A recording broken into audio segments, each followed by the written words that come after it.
యేసు పరిశుద్ధ నామమునకు మహిమ కలుగును గాక. దేవుని బిడ్డలారా, ప్రభు యొక్క మహాకనికరమును బట్టి ఈ ప్రత్యేక సమయంలో దేవుని ప్రియమైనటువంటి పిల్లలంగా ఆయన నామమున కూడుకొని ఆ దేవాది దేవుణ్ణి ఆరాధించే భాగ్యం దేవుడు మనకు దయచేశాడు. అందుకు మనం ప్రభువుని ఎంతగానో మహిమపరచబద్దులమై ఉన్నాం. మనం యాత్ర కీర్తనల ధ్యానాలలో మనం ఉన్నాం.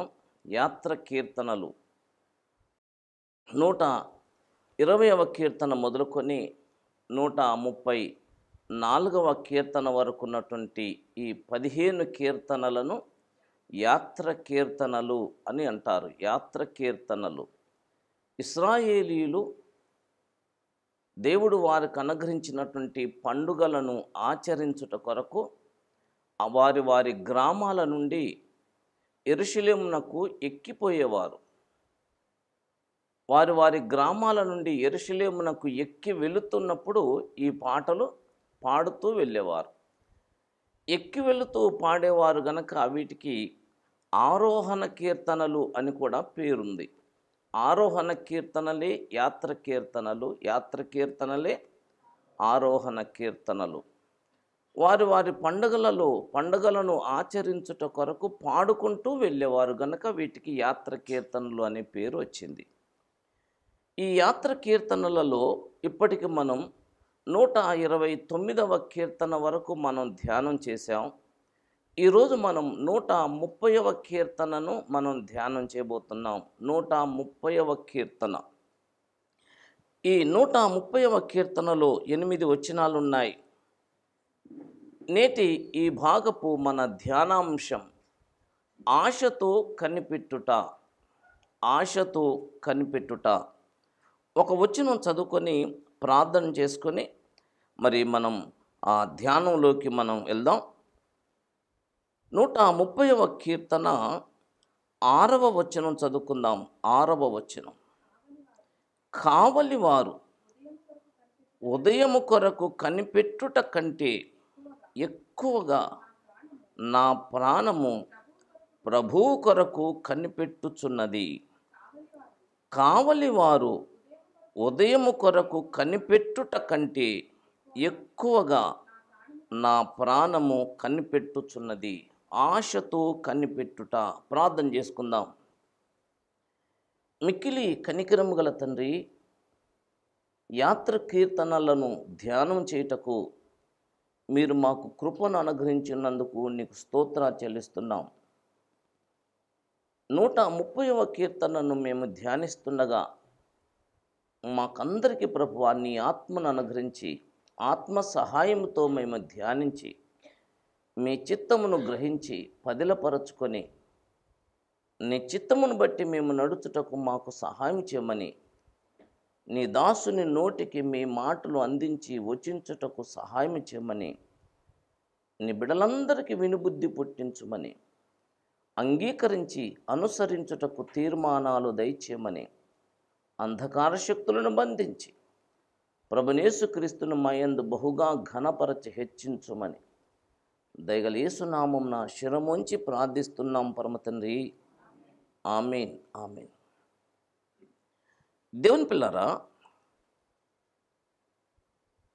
ప్రార్థన అనేటువంటిది ఆత్మతోనూ మనస్సుతోనూ ప్రార్థించాలి అని చెప్పాడు పౌలు కొరింథీ మొదటి పత్రిక 14వ అధ్యాయములో.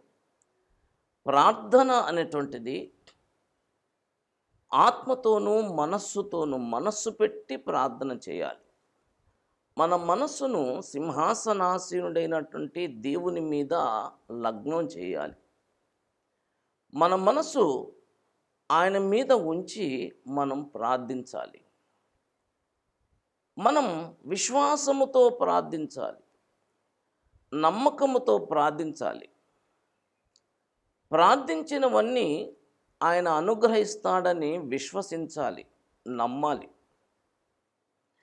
ఆయన నమ్మకమైన వాడు గనక, మాట తప్పని వాడు గనక, అడుగుడి మీకు ఇయ్యబడును అన్నాడు గనక ఆయనను అడుగువారికి ఆయన మాత్రం వెనుదీయనని వాగ్దానం చేశాడు గనక నమ్మి ప్రార్థన చేయాలి. నమ్మి ప్రార్థన చేయటం అనేటువంటిది కూడా ఆయన చిత్తానుసారంగా ప్రార్థన చేయాలి అన్నాడు. ఆయనను బట్టి మనకు కలిగిన ధైర్యం ఏదనగా, ఆయన చిత్తానుసారముగా మనం ఏదడిగినను అది ఆయన మనకు అనుగ్రహించుననున్నదియే. ప్రార్థించుట, నీకేది ఇష్టమో అది అడుగు అంటే, నీకేది ఇష్టమో అది అడుగు అంటే దేవుని చిత్తం కాని దానిని అడగమని కాదు, దేవుని చిత్తమైనటువంటి దానిని అడగమని, ఆయన చిత్తానుసారముగా అడగమని. అడిగేటప్పుడు జ్ఞాపకం ఉంచుకోమన్నాడు, ఆయన వాక్యమును మన మనసులో ఉంచుకోవాలన్నాడు. ఆయన వాక్యము మన హృదయములో నిలిచినప్పుడు మనకేది ఇష్టమో అది అడగాలి అన్నాడు. దేవుని పిల్లలారా, దేవుని యొక్క పిల్లలు దేవుని యొద్దకు వెళ్ళి, తండ్రి యొద్ద పిల్లలు అడిగినట్లుగా ఆశతోనూ నమ్మకముతోనూ అడుగుతారు. మనం మన అపరాధములను బట్టి, మన పాపములను బట్టి మనం దేవునికి శత్రువులమయ్యాం. దేవుడు లేని జనులుగా మనం జీవించాం. మన పాపాలు, మన యొక్క అపరాధాలు దేవునికి మనలను దూరం చేశాయి. కానీ ఇప్పుడు తన కుమారుడు మన పక్షమున బలయ్యాడు. తన కుమారుడు మన పక్షమున ఆయన చనిపోయాడు గనక ఆయన పరిశుద్ధ రక్తము ద్వారా ఇప్పుడు మనం దేవునికి సమీపస్థులమయ్యాం. మనం దేవుడి ఇంటివారమయ్యాం, దేవుని పిల్లలమయ్యాం. యేసుక్రీస్తు ప్రభువు నందు పరలోకమందున్న దేవుడు మనకు తండ్రి అయ్యాడు. ఆయన కొడుకుల మీద తండ్రి జాలి పడినట్లుగా మన మీద జాలి పడుతూ ఉంటాడు.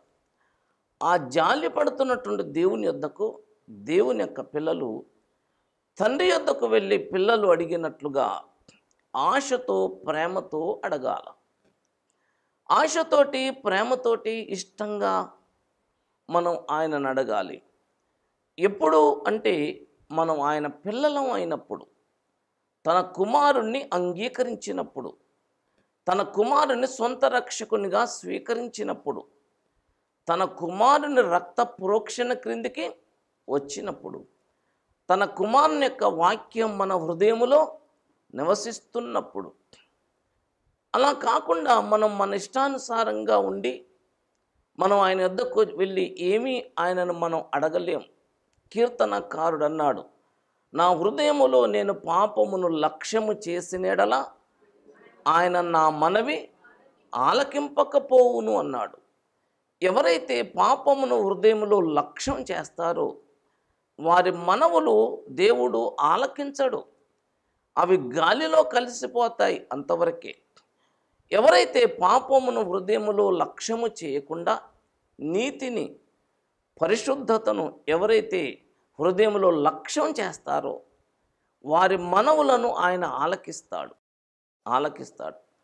ప్రార్థన చేయమన్నాడు, రెయ్యింబగలు ప్రార్థన చేయమన్నాడు, విసుకగా నిత్యము ప్రార్థించమన్నాడు. విసుకక నిత్యం ప్రార్థించండి అన్నాడు, మొరపెట్టండి అన్నాడు, మరలా అడగండి అన్నాడు. అయితే ఇదంతా అడగటం గూర్చి, ప్రార్థన చేయటం గూర్చి. అయితే దేవుని పిల్లరా, దేవుని బిడ్డలు ప్రార్థన చేస్తారు, వాక్యమును ధ్యానిస్తారు, హృదయములో పరిశుద్ధతను కాంక్షిస్తారు, పాపాన్ని ద్వేషిస్తారు, ఆయనకు ఇష్టలుగా ఉండాలని హృదయములో ప్రగాఢమైన కాంక్ష కలిగి ఉంటారు. ప్రగాఢమైన కాంక్ష కలిగి నీతిగా జీవిస్తున్నప్పుడు కూడా దేవుని యొక్క పిల్లల జీవితాలలో అనేకమైనటువంటి చీకటి కాలాలు వస్తూ ఉంటాయి. అనేకమైనటువంటి కష్టాలు, వేదనలు, శోధనలు వస్తూ ఉంటాయి. ఏ వైపు చూచినా కానీ ఏ దారి లేకుండా నలువైపుల దారులు మూయబడేటువంటి సమయాలు వస్తూ ఉంటాయి. అగాధములో కూరుకొని పోయినట్లుగా ఉంటుంది. ఏ వైపు చూసినా ఏ దిక్కు లేనటువంటి పరిస్థితి ఏర్పడుతుంది. పాపమును బట్టి శాపమును బట్టి కలిగేటువంటిది ఇది కాదు.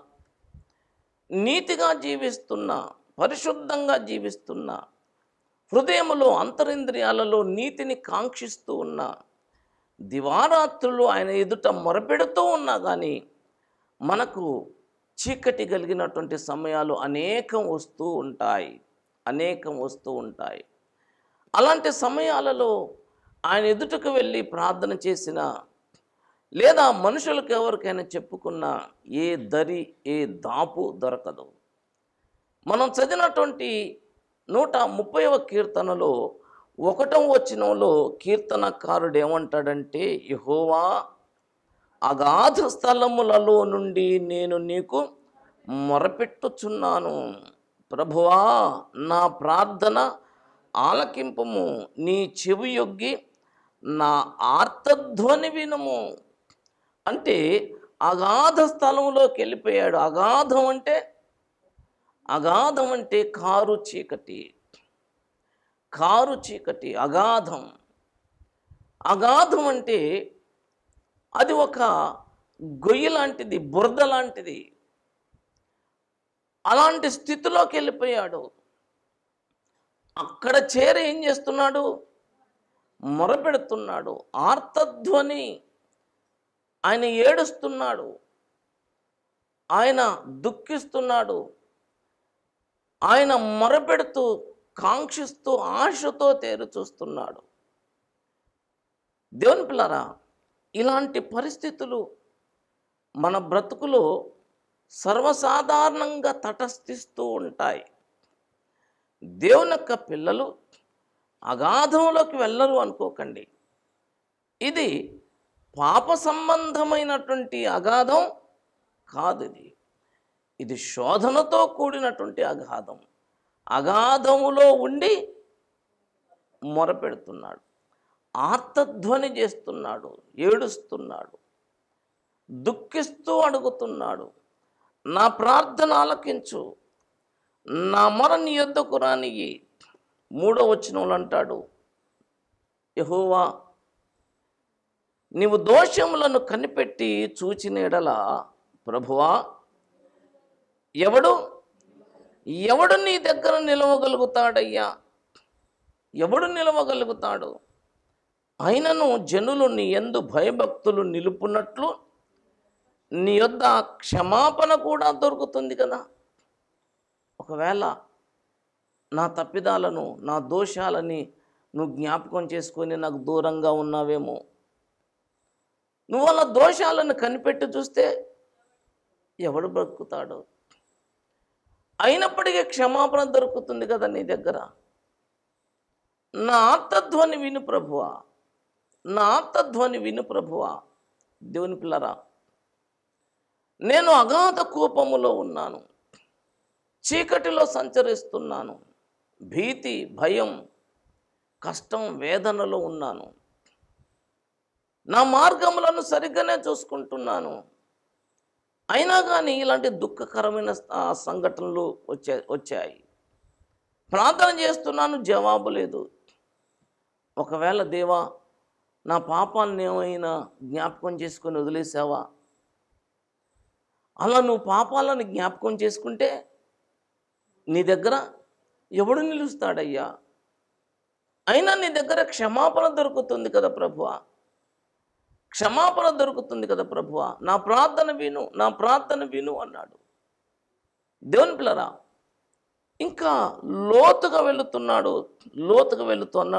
5వ వచనంలోకి వచ్చేటప్పటికల్లా, యెహోవా కొరకు నేను కనిపెట్టుకొనుచున్నాను, నా ప్రాణము ఆయన కొరకు కనిపెట్టుకొనుచున్నది, ఆయన మాట మీద నేను ఆశ పెట్టుకొని ఉన్నాను. 6వ వచనం, కావలి వారు ఉదయము కొరకు కనిపెట్టుట కంటే ఎక్కువగా నా ప్రాణము ప్రభువు కొరకు కనిపెట్టుచున్నది. కావలి వారు ఉదయం కొరకు కనిపెట్టుట కంటే ఎక్కువగా నా ప్రాణము, దాన్ని రిపీట్ చేశాడు 6వ వచనములో. ఉదయం కొరకు కనిపెట్టుట, దానిని మీ మనస్సులోకి రానియండి. నైట్ వాచ్మెన్స్ ఉంటారు. నైట్ వాచ్మెన్స్ రాత్రిపూట ప్రహరీ కాస్తూ ఉంటారు. గేటు ముందు నిలబడి ఉంటారు, కూర్చొని ఉంటారు. వారు టైం చూసుకుంటూ ఉంటారు.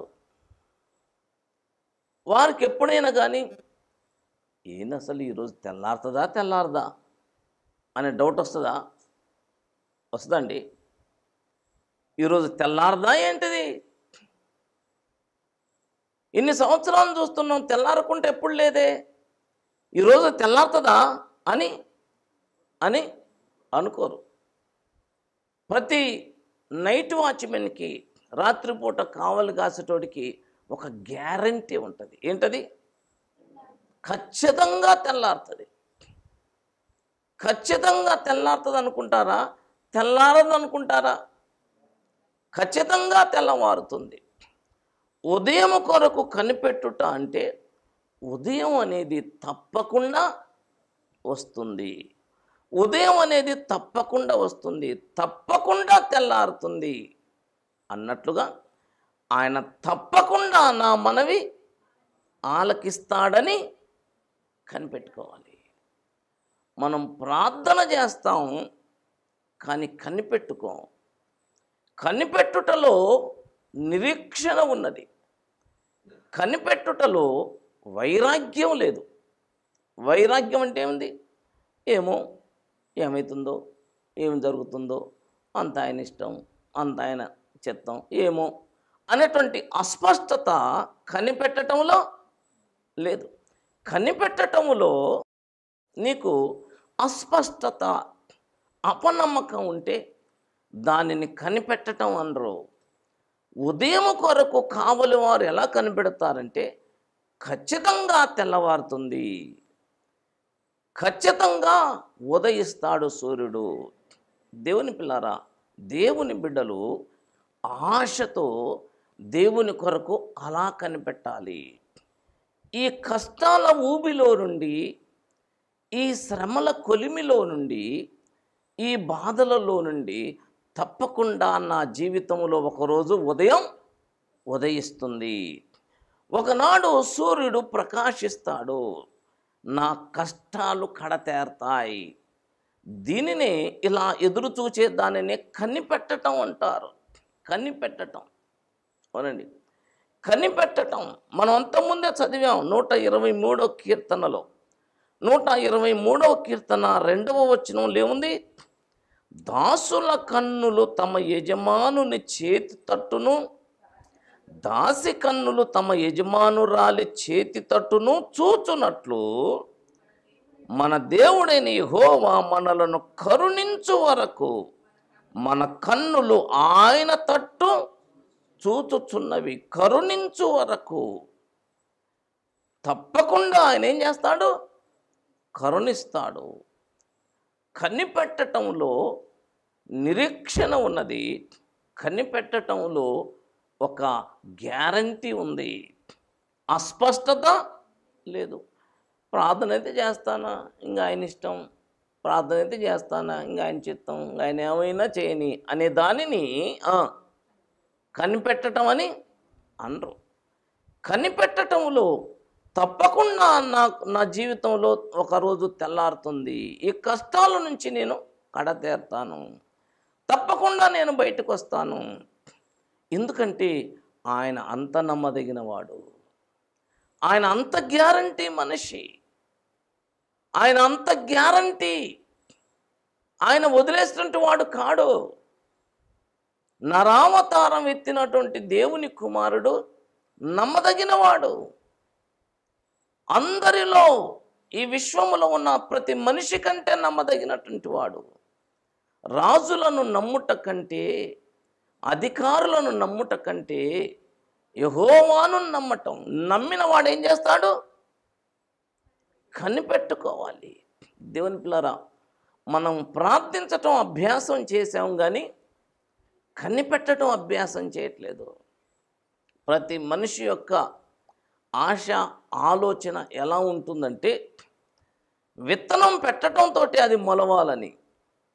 మొలిచిన వెంటనే అది పుష్పించాలని, పుష్పించిన వెంటనే అది ఫలించాలని, ఆ ఫలించిన వెంటనే కొయ్యాలని, అవి నా కడుపులోకి రావాలని చూస్తాం. కానీ అది సాధ్యమవుతుందా? వ్యవసాయదారుడు ఏం చేస్తాడు? తొలకరి వర్షము కొరకు, కడవరి వర్షము కొరకు ఆశతో కనిపెడతాడు. కనిపెట్టాలి, కనిపెట్టి ప్రార్థన చేయాలి, కనిపెట్టి ఆయన కొరకు ఎదురు చూడాలి. కనిపెట్టడంలో ఉండాల్సింది ఏంటంటే నిరీక్షణ. ఉదయము కొరకు కావలి వారు కనిపెట్టినట్లు, ఉదయం కొరకు కావలి వారు కనిపెట్టడం అంటే ఖచ్చితంగా ఈరోజు ఏమవుతుంది? తెల్లారుతుంది, ఖచ్చితంగా తెల్లారుతుందని ఎదురు చూస్తారు. టైం చూసుకుంటారా? ఇప్పుడు 4 అవుతుంది, ఇంకొక గంట, ఇంకొక గంట అయితే 5 అవుతుంది. 5 గంటలకి ఇంకొక ఆయన వస్తాడు షిఫ్ట్లోకి. నేనేం చేస్తా? వెళ్ళిపోతాను. కనిపెట్టడంలో నిరీక్షణ ఉన్నది. అందుకనే దాన్ని ఏమన్నాం? ఆశతో కనిపెట్టడం. ఆశ గల ప్రాణమును దేవుడు తృప్తిపరుస్తాడు. దేవుని బిడ్డలారా, ఆశ ఎప్పుడైతే నిరాశ అవుతుందో నీ లోపలికి అవిశ్వాసం వచ్చింది అని అర్థం. నీలోనికి అవిశ్వాసం వచ్చింది. అవిశ్వాసం ఏం చేస్తుంది? అవిశ్వాసం దేవుని చేతులను కాళ్ళను కట్టేసి పడేస్తుంది. అవిశ్వాసము దేవుడు పని చేయకుండా చేస్తుంది. దేవుణ్ణి పని చేయకుండా దేవుణ్ణి బలహీనపరిచేదే అవిశ్వాసం.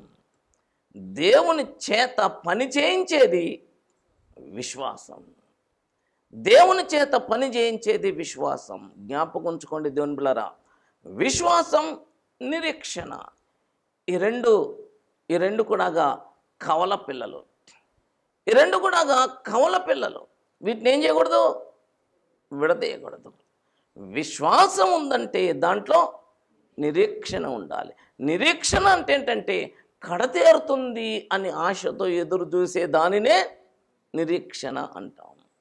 ఎవడైనాను తాను చూచు వాటి కొరకు నిరీక్షించునా?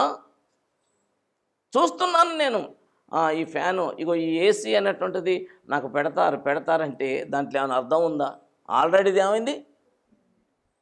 దేవుని పిల్లరా, దేవుడు నమ్మదగినవాడు, ప్రభుని యేసుక్రీస్తు నమ్మదగినవాడు, దేవుని పరిశుద్ధాత్మ నమ్మదగినవాడు, ఆపదలలో నమ్ముకొనదగిన సహాయకుడు.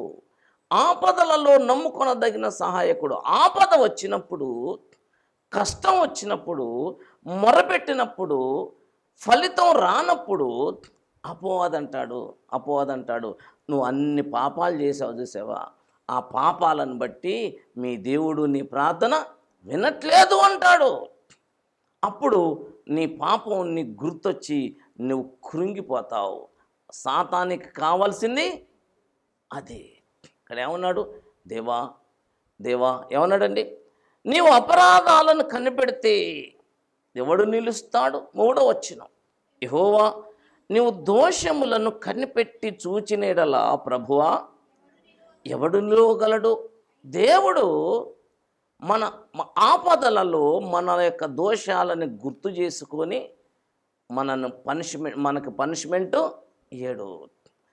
అది జ్ఞాపకం చేసేటోడు అపవాది అంటాడు, ఇన్ని తప్పులు చేశావు.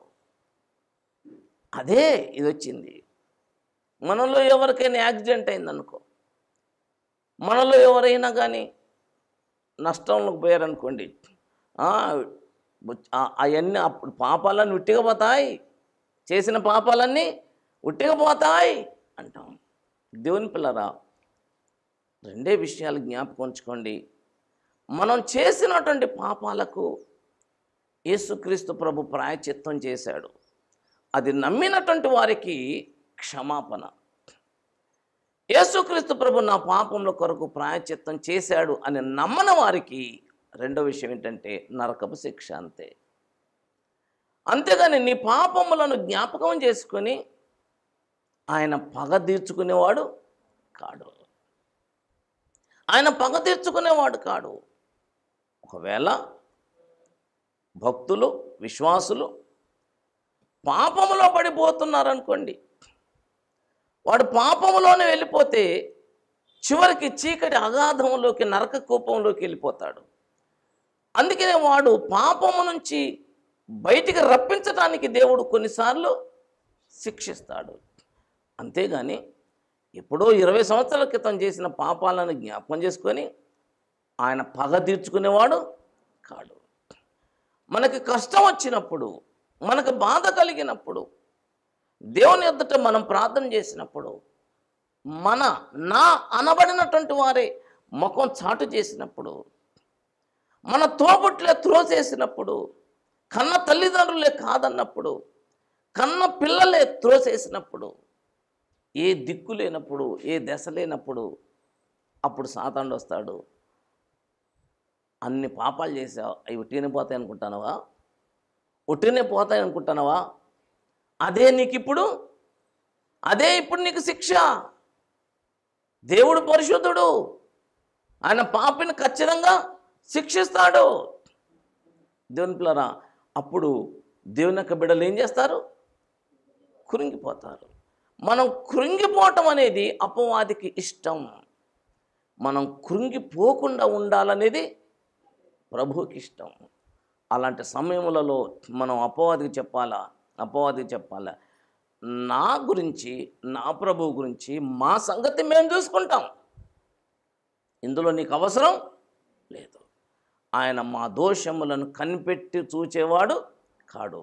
నేను కావలి వారు ఉదయం కొరకు కనిపెట్టుట కంటే ఎక్కువగా ఆయన నా మనవిని నన్ను కడదేరుస్తాడని నేను ఆయన కొరకు కనిపెడతాను అని చెప్పాలి.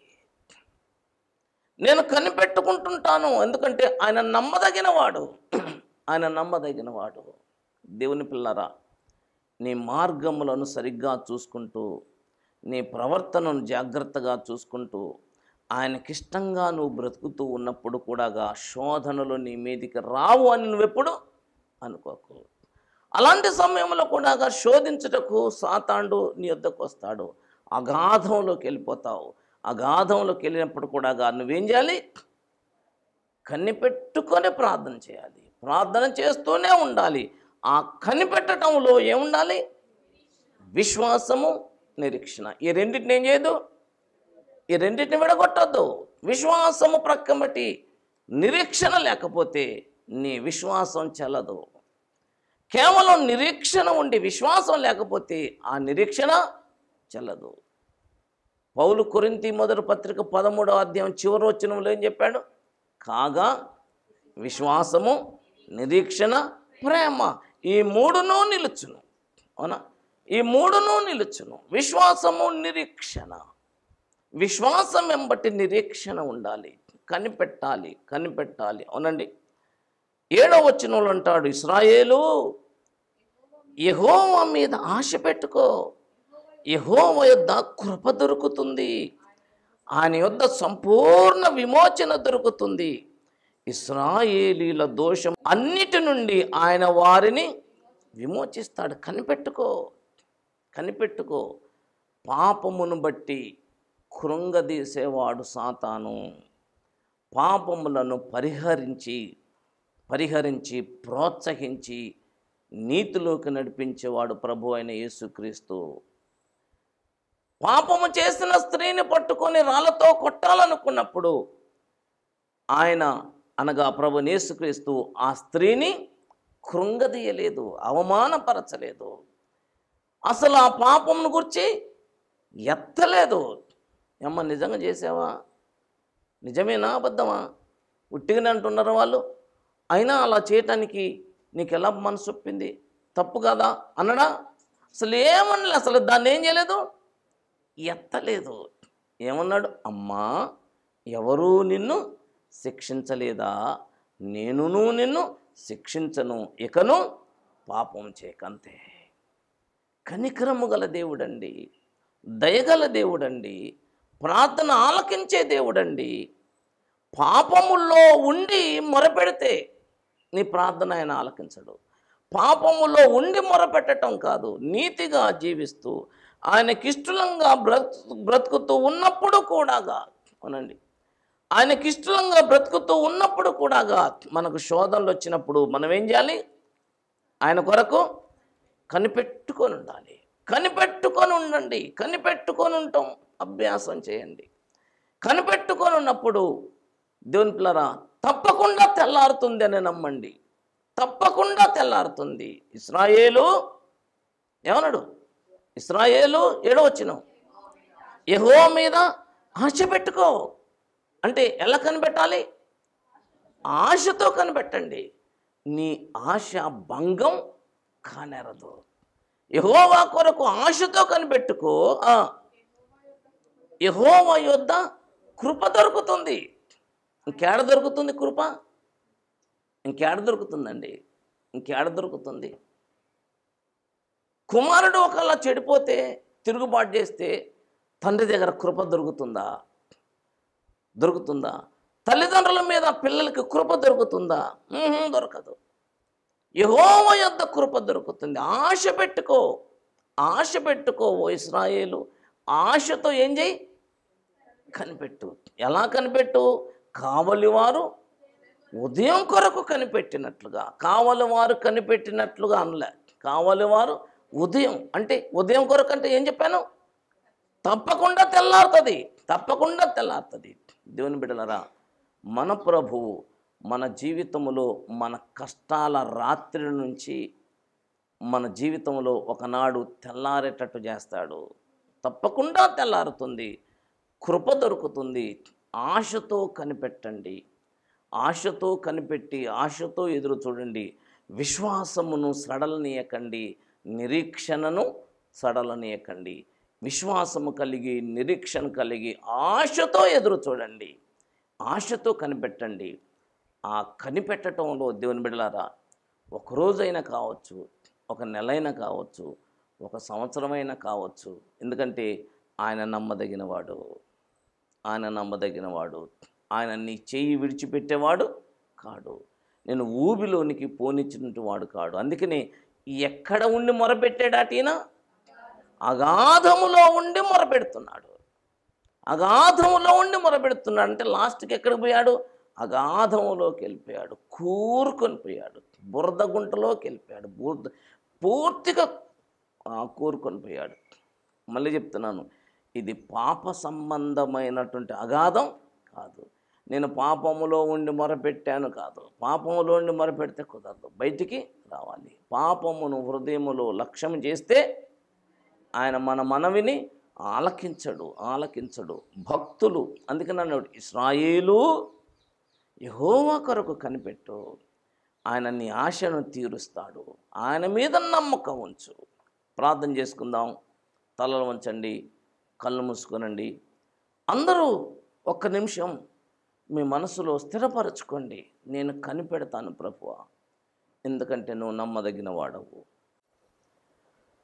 మిక్కిలి కనికరం గల ప్రభువా, మీకు స్తోత్రాలయ్యా. ఆశతో కనిపెట్టుకొనుట మా తండ్రి మాకు అభ్యాసమవుటకు సహాయం చేయండి. అగాధ కూపములో ఉన్నను